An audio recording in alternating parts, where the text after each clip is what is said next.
অন্য অন্য দেশে যেমন পাতলা কাজ আছে, যেমন আপনার ক্লিনার ভিসা পাওয়া যায়, আবার আপনার গাড়ি পরিষ্কার করার কাজ পাওয়া যায়, আসলে অনেক পাতলা কাজ পাওয়া যায় অন্য অন্য দেশে। কিন্তু এই কম্বোডিয়াতে আপনারা ভাবেন না যে আইসি যে ক্লিনার কাজ করব, পাতলা কাজ করব, ড্রাইভিং করবো, এরকম আশা মনে করে আসবেন না। আসলে আসলে মনে করতে হবে যে এরকম পরিশ্রম বা এরকম কষ্টের কাজ মনে করেই কিন্তু আপনাকে বিদেশে আসতে হবে। আর বিদেশ আসলে এই কষ্ট আপনারা সবাই জানেন, বিদেশ সুখ না, বিদেশ আসলেই কষ্ট। আর বিদেশ আসতে হলে দুঃখ কষ্ট নিয়েই আপনারা আসবেন। দেশের বাইরে দূর কাছে যে যেখান থেকে আমাদের ভিডিওগুলো দেখতেছেন, প্রত্যেকের প্রতি আন্তরিক প্রীতি, শুভেচ্ছা, অভিনন্দন। আমরা এখন আছি একটা রিসোর্টের চলমান কাজে। সেই চলমান কাজে আমাদের কিছু বাংলাদেশি ভাই আমাদের সঙ্গে কাজ করছে। এই কাজের উদ্দেশ্য হচ্ছে, কাজটা হচ্ছে এখানে এই যে পাথরটি দেখছেন, এই পাথরটি কিন্তু আমরা ক্যারাঙে, দেখেন ক্যারাংটা দেখান, আমরা কিন্তু ক্যারাঙে বেঁধে কিন্তু এটা কিন্তু শূন্য করে বসাইলাম। দেখেন এটা কিন্তু শূন্যর উপরে পরে আমরা কিন্তু এই যে ছোট পাথরগুলো এর নিচে দিয়ে এটা আটকে রাখছি। আর একটা জিনিস আপনাদের দেখাই, এটা কিন্তু রাখছে যে আপনি দেখান নিচে কিন্তু ফাঁকা।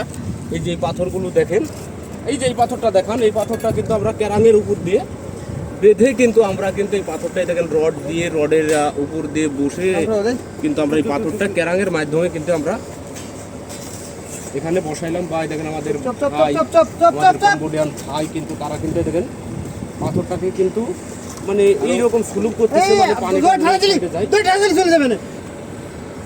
দেখেন। এগুলো কিন্তু আপনার সৌন্দর্য করার জন্য রিসোর্ট মানে সৌন্দর্য করার জন্য এখানে পানি রাখবে, এখানে মাছ ছাড়বে। অনেকেই ভ্রমণে এসে, অনেক দেশের মানুষ ভ্রমণে এসে কিন্তু এখানে আপনার পাথরের উপর বসে কিন্তু এনজয় করবে বা মাছ ধরবে, এরকম বিষয়।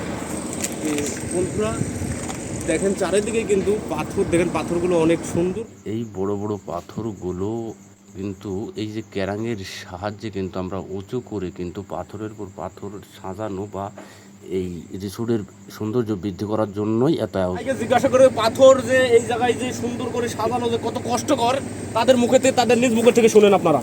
ভাই কেমন কষ্টকর, কেমন ভালো লাগছে না কষ্ট লাগছে আপনার? কষ্ট তো ভাই জীবনটা ভরে, মানে কষ্ট প্রবাস জীবনটা। আমি বলছি পাথরগুলো আপনি যে উঁচা করে যে বসাচ্ছেন, কেমন কষ্ট পাচ্ছেন তাই বলেন। এটা তো দেখতেই পাচ্ছেন, এটা পাথর কত ভার, কত বসাতে গেলে কতটা কষ্ট হয়, এটা তো আপনি অনুমান করলে বুঝতে পারবেন। হ্যাঁ বন্ধুরা দেখতে পাচ্ছেন আপনারা যে বিদেশে এসে যে মনে করেন যে আরামের কাজ করব, যাই জুতা প্যান্ট চশমা পরি, যে আপনারা যে বিদেশে আসছেন, আসার পরেই দেখেন কত কষ্ট, মানে শরীরের পারিশ্রমিকে দেখেন আমার এক কম্বোডিয়ান ভাই, বংপুরো, হ্যাঁ এটা পালোয়ান কেমন ওয়েট বা ওজন এই পাথরগুলি বংপুরো। আসলে বংপুরো ভাষা বুঝে না, ভাষা আমার ভাষাও বুঝতে পারছে না, সে হয়তো ভাষার জন্যই কথা বলতে পারছে না। সেই যে এই পাথরগুলো আসলে ভাই অনেক ওজন, ভাই খুবই কষ্ট করে এগুলো কিন্তু উঁচা করে বসাইতে হয়। তো বন্ধুরা আসলে ভালো এজেন্সির মাধ্যমে আসবেন এবং দেখেন ভাই দেখেন কত কষ্ট করে কিন্তু পাথর উঠাচ্ছে। আসলে ভাই কষ্টের কোনো বিকল্প নাই, কষ্টের শেষ নাই। আসলে বাংলাদেশে যারা মনে করছেন যে বিদেশি আরামের কাজ, ভালো কাজ, আসলে এটা কখনো ভাববেন না। আপনারা এরকম কষ্ট ত্যাগ স্বীকার করে কিন্তু আমরা বিদেশে আসবেন। দেখেন এই যে বড় পাথরটি কিন্তু আমরা ক্যারাঙের সাহায্যে কিন্তু চেন দিয়ে বেঁধে কিন্তু আমরা উঁচা করে মানে পাথরের উপর যে পাথরটি বসাবো সেটিং হচ্ছে না, এর জন্য কিন্তু আমরা অনেক কষ্ট করছি বা হয়রানি করছি। কম্বোডিয়া প্রবাসী ভাইরা, এই দেখো আমরা কি হইতেছি, দেখো এই যে পাথর উঁচু করে সুইমিং পুল বানাই দিছি চাইনাকে জন্য।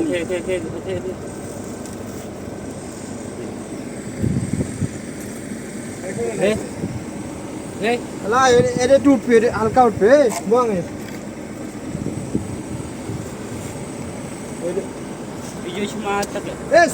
সুই নামবো, সুই হ্যাঁ সুই নামবো, এটা হালকা উঠবো। বন্ধুরা আপনারা দেখেন এই যে চারিদিকে যে পাথরগুলো দেখতেছেন, এই পাথরগুলো নালে বসে আসে আবার ভাব দিব যে মাল ভাঙা, যে কষ্টের কাজ আমরা করি রে ভাই। এই যদি বাংলাদেশের 4 ভাগের 1 ভাগ করতাম তা মনে হয় আমাকে টাকা পরে খাইতো। আসলেই চলে আসি পরিস্থিতি শিকার, মানুষ বিদেশ আসতে বাধ্য। তাই কম্বোডিয়া জীবনটা আসলে, কম্বোডিয়া বলতে কি প্রবাস জীবনটাই কষ্টের ভাই। যে যাই বলুক, জীবন মানে যুদ্ধ ঠিক আছে, পুরুষ মানুষের জীবনে যুদ্ধ করতে হবে, কিন্তু প্রবাসী যুদ্ধ আর দেশের যুদ্ধ এক না ভাই, এটা মানতেই হবে।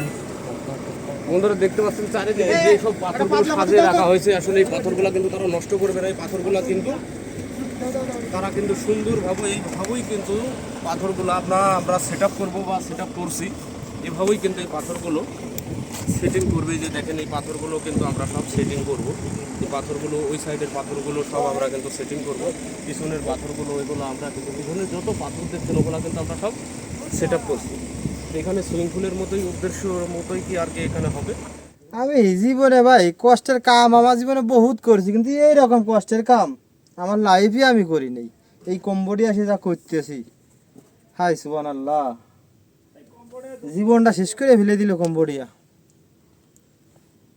জীবনটা শেষ করে ফেলে দিল। এই পাথরের তলে কাজ করতেছি, যদি একটা কারবার পড়ে, কোনের বউ বাচ্চা আর কোনের মা বাপ।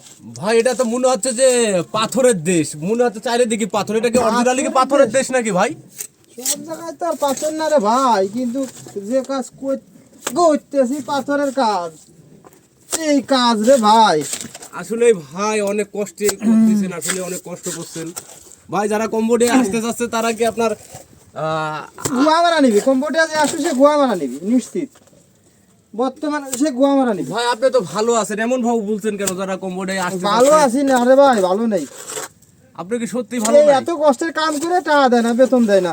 ভাই এ পর্যন্ত অনেকজনকে জিজ্ঞাসা করছি, আসলে সবাইকে জিজ্ঞাসা করছি, সবাই উত্তর দিছে যে ভালো নাই। তো ভালো আছে কেটা কম্বোডিয়া? আমাকে একটু বুঝান তো ভাই।